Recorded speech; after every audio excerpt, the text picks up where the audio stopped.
মা হচ্ছে একটা অক্ষর মা। আহারে, একটা অক্ষর মা। মনে হয় সারা দুনিয়ার সব মধু আল্লাহ একটা অক্ষরের মধ্যে ঢুকাই দিয়েছে। মা।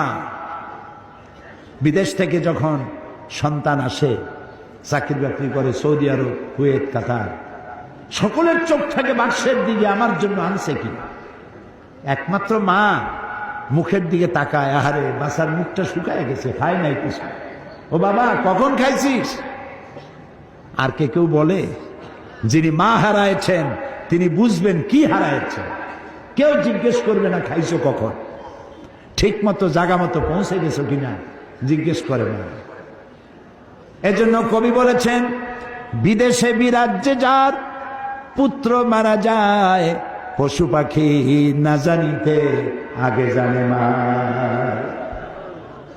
মায়ের কলিজায় টান লেগে যায়, সহ্য করতে পারে না। সুতরাং মায়ের জন্য আল্লাহ তাআলা দোয়া করতে বলেছেন, আমার কাছে দোয়া করো। কে দোয়া শুকাইছে? মা বাপের জন্য আমার কাছে দোয়া করো।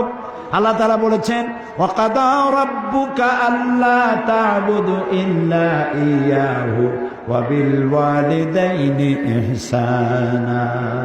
তোমার রবের পক্ষ থেকে চূড়ান্ত সিদ্ধান্ত হয়ে গেছে, আমি আল্লাহর ইবাদত করার পর তোমার মা বাপের খেদমত করবে। সুবহানাল্লাহ। ওয়াকুল লাহুমা কাওলান কারীমা।